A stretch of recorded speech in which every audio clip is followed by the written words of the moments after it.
Having worked with one of the biggest brand names in the game and attending one of Boston's greatest art schools, this all around creative mogul is determined to change the face of Boston's fashion game from the ground up. One of the biggest style moguls of Boston urban community. Dre in the building, aka Peanut. I just want to say thank you and I appreciate you for being here today. Thank you. You know, we say support for support. And we're gonna kick it off. Lovely. Let's do it. Let's do it. How did you start off in this world of fashion? Tell me a little bit about your early days in artistry and how it came about. Great question. I mean, in order for me to tap into this, I gotta pay homage to our cousin Al. He's the one that kind of introduced me to this by just like being himself. As we know, like Al, you know, he's a very expressive guy. You know, the chains, the jerseys, like especially like early 2000, like just seeing him like wear Harachis and Nikes, and you know, just doing this thing that just like really allowed me to like tap into that world. Just like seeing it from him, asking him for sneakers. I remember he gave me his jersey one time. Like that was really cool. And yeah, that allowed me to like really tap in. So big shouts to Al. And it started from there. Al Skeezy. Al Skeezy for sure, yeah. That man, yeah. Everything from like the music, the cars, the events, the lingo, the talking, and like that balance between like the Caribbean and like the States, like really influenced me. So he actually sparked that for me. So and then from there, you know, I just tapped in, just seeing stuff as a kid, magazines, music, of course, heavy influence, like early Pharrell, Nigo, Babe, if you're familiar, and also like the dancehall scene a little bit. I went through so many phases, you know what I mean? Like, if we were to go back, like it looks a little nuts, but I think I got serious when I started my senior year of high school. So, you know, that's when you start realizing like, oh snap, I'm either gonna go to college or I'm gonna do something. And so for me, I knew I wanted to be in like the creative space. So I was trying to figure out like where I wanted to be. So hopefully, thankfully somebody put me onto Bodega, the boutique shop on Mass Ave. And so I met two really great guys, Randy and Marvin. Like, God bless his soul. He passed away 2020 during the pandemic. But those two guys, heavy influence. Like, they just showed me how to like make nothing, like make everything out of nothing. So they basically just use all their resources from, you know, people in the neighborhood, like how they dressed, like animation, huge influence, music, Wu-Tang, and those guys were from the Caribbean as well, so like that culture as well, like had a huge impact, yeah. Yeah. That's what's up. And with your Caribbean background as well, and all right, I heard you speak on school, and could you give us a little insight of where you went for school? Where did I go for school? Felt like it was yesterday, but it felt so long ago.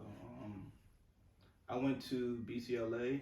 That was my high school, Boston Community Leadership Academy, which was located in Hyde Park, and then they relocated. I went to that school. I mean, didn't really do anything other than like play basketball. And like I was on honor roll, which didn't really mean much to me. Right. I mean, what about college? College, I went to community college because first I didn't know what I wanted to do. Okay. So I was getting an associate's degree in business. Kind of like, this might mean something, you know what I mean? So went to Mass Bay, didn't really get that college experience, and like the degree, I realized the degree was nothing because I try to like tap into like different job opportunities, and it was cool, but it's just like the entry level wasn't where I wanted to start at. And to be quite frank, like I didn't want to do some of the things that I was applying to. I just looked at it like in the long run, I'm all like, would I be content in like 15, 20 years doing this and look back on my life and be like, I did that. So I ended up spending the entire summer working on my portfolio for art school. And like, yo, this is like a very dark time in my life. So this is like shutting out the homies, the friends. Everybody wants to like party, like go out. I'm just like, yo, portfolio time. Just gotta like, I had to bang out like 100 pieces for my portfolio. So banged out 100, applied to Mass Art, which is a college, the only art college in Boston. Yeah. Yes. That this is getting me like a little emotional. I got the chills, bro. I feel you. Because this is like a really dark time. This is like I was working at FedEx and I wasn't happy, but I just knew like it was a process to get where I wanted to be. Yeah. Because like I had people around me and they were telling me like, yo, like you got it, but you need to like lock in.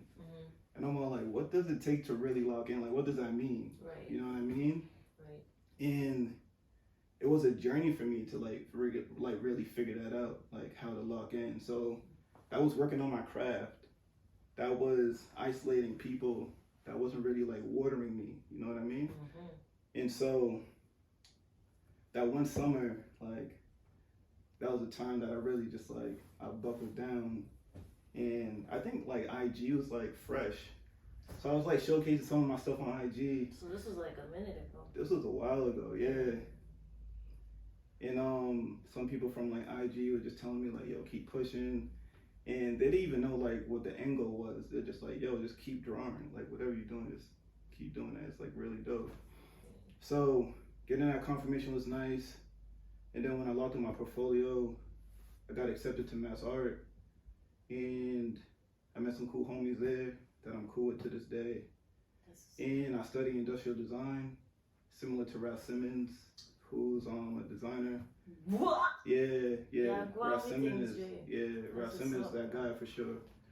But yeah, and basically like industrial design gave me like the fundamentals to just being able to come up with a concept, being able to connect that to an audience. Problem solve, and make things with attention. So I ended up graduating and I got a job at a college with Reebok. I did like an internship over there.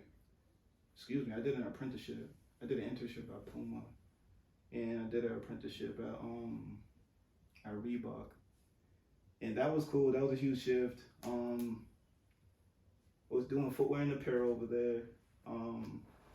Just trying to like make my way, just trying to like make my name, trying to, build my rapport with people. And that went really well. And then I got a full-time job on the creative direction team. And so I was doing like creative direction for Reebok for like 2 years while still creating like footwear and apparel.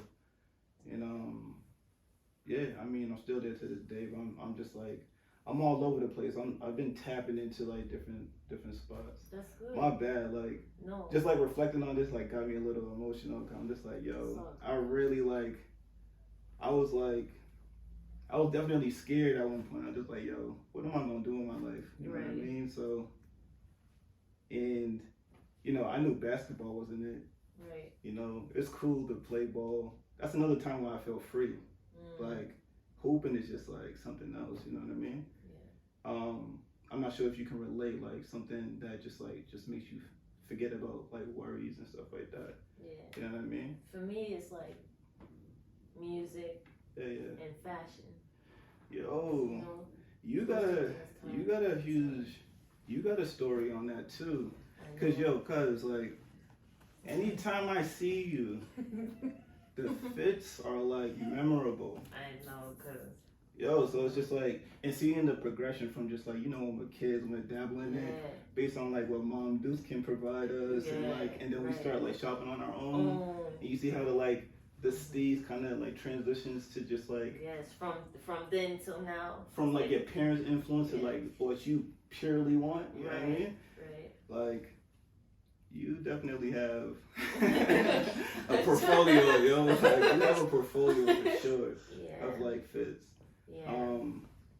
And so to touch on that, like how did your brand come in? Give us a little insight on. Yeah, so my brand came in. So I tried my hand at making my own stuff a few times. The very first time was like my freshman year in college. I had a brand called By Happiness, and mind you, it was never about the clothes. It was more so about the lifestyle. So I was just trying to like, you know, really put emphasis on the lifestyle behind the brand, because I feel like when people can connect with that, you know, everything else is just like a plus. You know, if you can make garments really well, people gonna wear it. You know, as long as they can resonate with like the, let's say, the mantra of the brand, right? So By Happiness was my first stab at like creating my own stuff. I had a whole team. Oh, actually, I'm bugging. My first stab at clothing was a brand called Sneaker Addicts.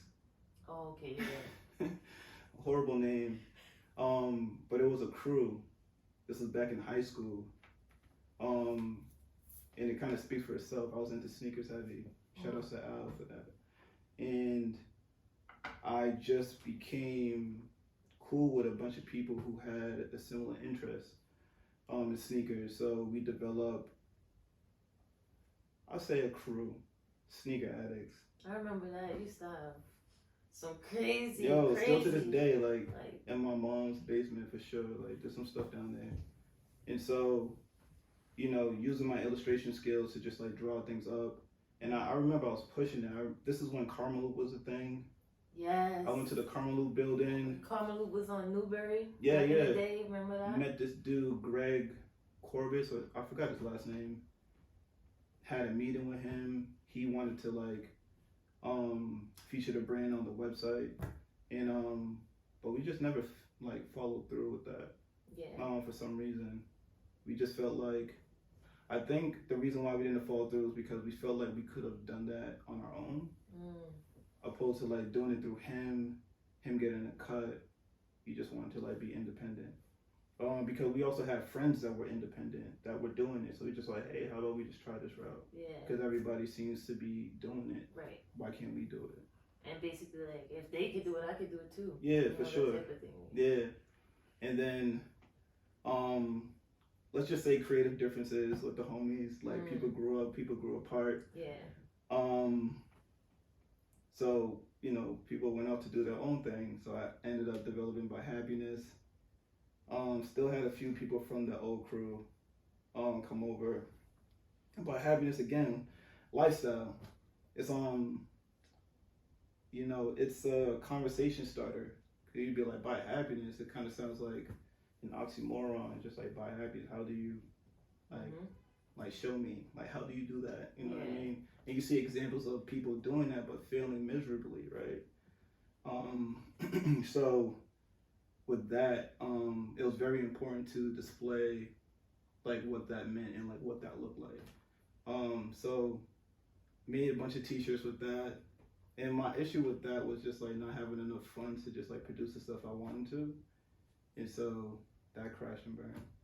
I mean, on to the next. And then I met a couple of homies in college, and they were doing their thing. They was in my department studying industrial design, and that kind of put the battery in my back to figure out my lane, and then ended up creating Around the Way. Ended up creating Around the Way because I had creative differences with a homie I was running a brand with. It was called Brainchild. Brainchild was a group effort between me and a homie. It was solely driven by us. Then we had creative differences, and he was doing it full time. I was doing it. I was doing it full time, basically, while I was working at Reebok and doing other things. And then because of creative differences, ended up splitting. Created Around the Way from that, and Around the Way is basically it speaks for itself. Even with the spelling, because like D is kind of like the emphasis of like the Caribbean dialect. Right. Cause it's just like it's all broken English. You know what I mean? So it's just like emphasis on that, and then everything else is just like I was born in the States. So you got that difference. We keep going. Yeah. And tell us a little bit more about What up? Pure. Got somebody coming in. I mean, this is why we can do edits and stuff. Yeah. Dang, I was not expecting to like get emotional. Yeah, me either, because I Voice almost started tearing up. Voice bro. started cracking. I know, and Jeez. goosebumps and everything. That's why you have the lifestyle juice. Yes, simple is lifestyle juice. That's crazy. I felt so ready. I'm just like, alright, let's do this. No, but seriously, people gotta know your story too. Yeah, like the dance hall scene and definitely in due time, they'll get a little piece of it. Yeah. From me from back then compared to now, I've grown a lot. Yeah. And I just wanted to touch on Pure Nonsense. Oh, Pure Nonsense. Copy. Pure Nonsense. Well, when you hear it, what do you think? Pure nonsense. Pure nonsense. Yeah. All I can think about is like one of our people's like grandma or like your mom or somebody, like something like that. Like that's the first thing that came to my head, and I guess the name speaks for itself. Yeah, and that's exactly like where it came from. But I took it a little further and I like broke it down. It's like it's a prefix. It's like two words that make one, right? And so like I also think about like the journey between like pure and nonsense, like pure moments, and then like complete moments that are like nonsense. You know what I mean? Yes. And like the things you get out of that. And so I felt like that was a good let's say it was just a good phrase to use for the brand, because I can just represent that in so many different ways. I can represent that in a video clip that embodies the sentiment of pure nonsense, and or with music or with so many different mediums. So it's so vague that you can just like use so many different mediums to kind of give it an explanation behind it. Yeah. So that's why I ended up picking Pure Nonsense, and also just like the tie that it has to us. Yes. You know what I mean? I like that. Yeah. And like with your brand, is it just all like relaxed around the house like wear, or like so streetwear? The brand is not even about clothing, to be real with you. I'm just so infatuated with clothes. This ended up being like the first expression of the brand. I initially I created a brand with the intention of doing a magazine. So every couple of years I just wanted to showcase the visuals of just like things that represent Around the Way, aka or / Pure Nonsense. It just, the visuals are elaborating on those things, on those two things.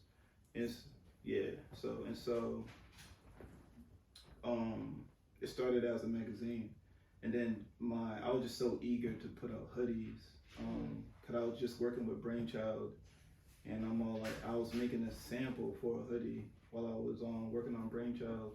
I was like, I'm gonna put this hoodie out for Around the Way. So ended up like developing a hoodie that I thought was just like the perfect fit. Everything cut and sew, so everything's just like from scratch. So I built a prototype, or in other words, a sample. And then I took that sample, I sent it out to like manufacturer, and then they finessed it for me, and then mass produced it. Okay, Yeah. that's good. And how was it like with the manufacturers? Because I know it's kind of hard Oh getting yeah. like a good manufacturer. hmm I mean, it's trial and error for sure. Bottom line, we're just trying to figure out, a relationship. I mean, eventually, I would like to move things closer to home, but in terms of getting like bang for your buck, it's just like overseas is just where it's at right now. Unfortunately, I know a lot of people may be picky about like things made in the U.S., but like you gotta have that U.S. money to back that up for It's sure. for real, It's expensive. Yeah. definitely. Yeah. All right. Um, so to touch back on the work you did with Reebok, Yeah. you did some design work for them. Yeah. I did some design work with Reebok. This is all in efforts to celebrate um, the the works of young activists. So it was under a brand, a sub brand under Reebok. So back in like I think it was 1988. Yeah, it was 1988. Reebok had an initiative called the Human Rights Now Initiative.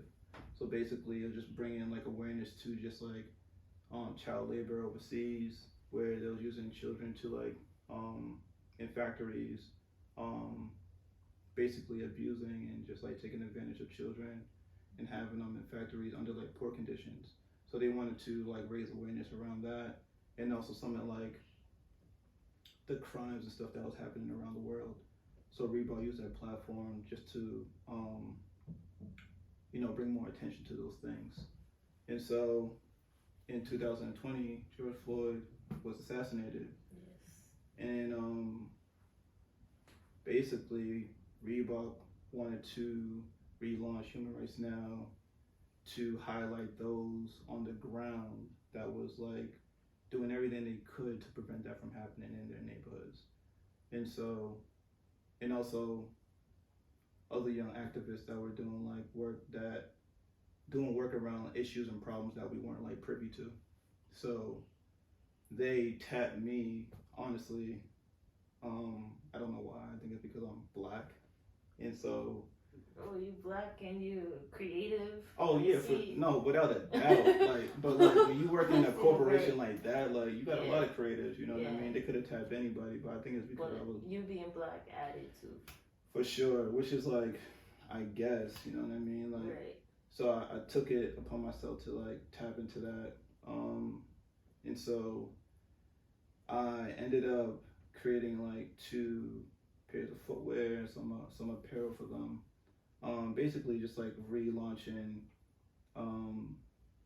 like the original T-shirt that they made back in 1988 for Human Rights Now. Yeah, and then developed like and then just created like some other products to kind of celebrate that. So it was like a classic leather, a Club C, a pair of shorts, a hoodie, like just some simple stuff. But like it was cool. It was a cool experience, but yeah, it's unfortunate how this opportunity came about. Yeah. That's dope. Yeah. No, I appreciate it. I'm proud of you. No, thank you. I mean. So also, outside of that, what are some of your favorite brands or like stores you like to shop at? We're gonna be here all day. I mean, I'm open to anything. I like mixing the old and the new and like some of the stuff that is like overlooked. And like it's a bad habit, but like it really fuels like the creativity for me. Cause sometimes I'm just like I may buy something, it might not even fit me, and then I might end up giving that to like Ayla or my mom might get something. She doesn't know what to do with it. Right. You know what I mean? So it's just like I'm always just curious. Right now, I've been slowly tapping into like outerwear, more like active gear. So those who are into hiking, because I'm curious about like the functionality of like pieces and how they keep you warm, but they're so thin, and like the breathability, the comfort, and also the longevity too. Because I want pieces to last forever. I love garments that like when when you get something. I'll associate this with like Air Forces. Probably a bad example because like when you get Air Forces, you do everything in your power to just like not crease them, get them dirty, yeah. And like when they everybody walking like ducks, exactly, just so they not creasing them. Exactly, but maybe Air Force is not a great example because like there's other sneakers that age, like they get old and they're still great shoes. Yeah. And they just look good aesthetically. Yeah. So I'm into that. I'm about like, the phases of like pieces. Yeah. You know what I mean? Like a leather jacket. When a leather jacket get when old, it get worn. Yeah, you know what I mean? That can look good. I know exactly what you're Or like talking denim too. Mm-hmm. You know what I mean? Yeah. So like tapping into that and not trying to be, the influence are always gonna be there, but not trying to allow like the trends and stuff to like kind of steer my direction. Exactly. Because sometimes you might have to tap in and make a couple. Yeah, get a couple trendy pieces and stuff like that. Yeah. But it's all about creating your own look, being yourself, trying to find out where your style fits in. Yeah. That's what I try to do at the end of the day. Like even if it's a trend, I try to like tap in. I try to incorporate like my style, my take on it. So it doesn't necessarily. It's just not a replica of what's out there. Okay. Yeah. Now, have you ever used like your artwork? Has that ever spilled over into like your fashion sense or your style? Yeah, all the time. I mean that goes into just like the font that I use, or like even sometimes the graphics. And being an artist, it even influenced like my style, like my artistic style, because I feel like that's very important because because there's so much like the I guess I'm trying to think of the right words to explain it. The industry is just so congested. So just like if you don't have a particular style, if you don't have a voice, you can get lost in the sauce. You just blend in. Right. So it's just like how do you stand out amongst all the noise? Yeah. You know what I mean? So just like you gotta have a point of view. Yeah, and find yourself. Yeah, for sure. Who you are. I mean, it starts there. Yeah. And then that influences the work. Exactly. And then that carries, and then you see that for the outward expression. Yeah. But yeah, my artwork, just like my taste is, I want that to be, very present. Like you can feel it and see it in anything that I touch. You know what I mean? So like, it's almost like that itself has an identity. It's almost like you know what I mean? Like I can go to another state and you can be there, and that because of how you dress, I'd be like, yo, that's tone down there. Because you have a very particular, you know what I mean? Distinctive look. Even though like it's evolved throughout the years, you know what I mean? I can just be like, yo, that's you. Yeah. You know what I mean? So it's just like now it's the same thing like with the clothing or like anything that I touch. It's like, oh, I can see his style in there. You know what I mean? Like think about Virgil. Oh yes. You know what I mean? Rest in peace. Yeah, rest in peace. Like his style, it's very, you can identify it. Yes. You know what I mean? Yes. So similar. He brought a lot to Louis. Louis Vuitton. Yeah, and that will forever. You'll see that staple. Yo, you'll see that from here on out. You'll see. Well, I mean, you'll see it. You see it today. Like people are, biting. I can't say bite, but people are inspired by that. So, with all the collaborations with the designers and stuff now, I feel like I feel like he inspired a lot of people. Yeah, You know? I mean everything from the clothes to the Yeah. runway shows to the posters to the Yes. mixes Yes. to the skateboards. Like everything he touched, just like he had a signature to it. Yeah. And fashion and music has always been like a duo, For sure. and it's taken over the world. You know, how has fashion changed for you over the years and became a part of the culture and just the Black and Latino communities in general? Yeah, I mean,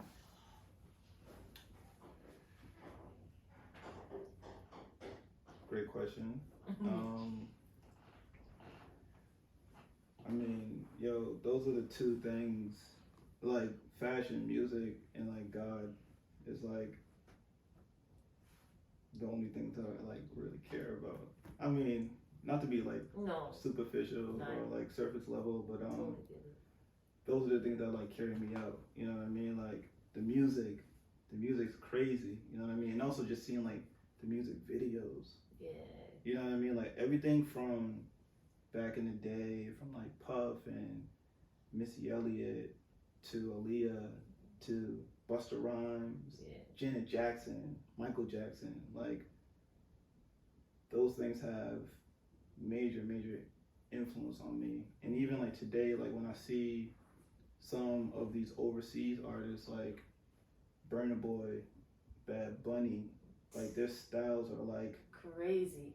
Yo, wicked. Bro, like, those are like, not to cut you off, no. Those are like the two of like my top male artists now that are killing, like it's unmatched. And it's Burna Boy and Bad Bunny. Yeah, you see it. Yo, the album cover. Yes. The music videos. The outfits. Yes. Even like the stage. Their demeanor, the presence, everything is. They have their own type of. Their characters. Yes. The real like living real characters. Life characters. Yes. I agree. And so like just seeing that and them like freely like doing that. Yeah.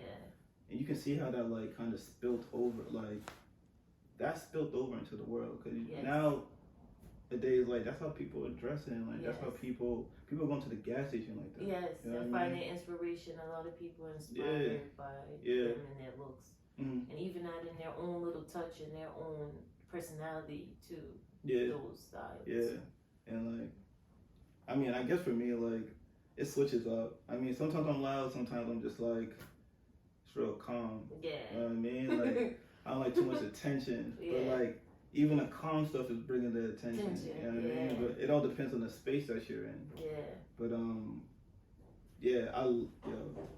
I love, like, even when I'm an old man, like, I'm still gonna get like, yo, what are those? In a good way, you know what I mean? Like, you know what I mean? Cause I'm just always just gonna tap in. I wanna like push the envelope for sure. Yeah.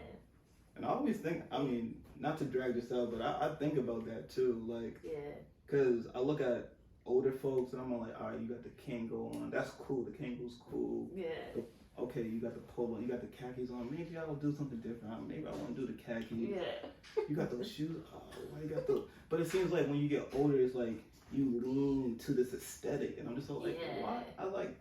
And then you look at like younger photos of a person. Yeah. I'm just always curious about like that transition and like the mindset behind it. Yeah. And I'm just hoping like I don't. Not to knock anybody, cause I felt like Uncle Rupee was fly. Yeah, I was just about to say, you remember Papa used to walk around with the Kangos. But it wasn't only like cargo pants. but it wasn't only that though. It was just like it's just his personality, his character. I was gonna say his demeanor. Like he was a real character too. Yeah. Yo, cause like even like the silver hair. I never even realized that was like silver hair until like I was older. Yeah. I'm just thinking, oh, his hair is just gray. It's just silver. I'm like, that's cool because he kept it clean always. I'm just like, yeah, this is our guy. And it's his his steez. It's just like his character just like really brought those clothes forward too. Yes. Yeah, especially like on the dance floor. Yeah. Go hard. Yeah. And like even on the calm days, like Mhm. backyard barbecue, Yeah. tank top, The maybe some shit. the mesh marinas. Yo, and like the mesh and marina slippers, and the Cletas, yo. And it's just The like socks, and that he's was good. that was a vibe to me.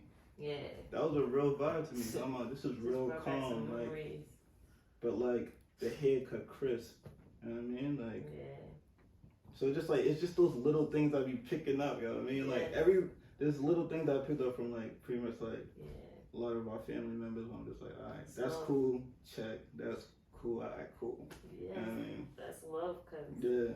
Rest in peace. Yeah. Rest in Papa peace, Papa. Roots. Yeah. I know everyone's put on this earth Hmm. for a reason. For sure.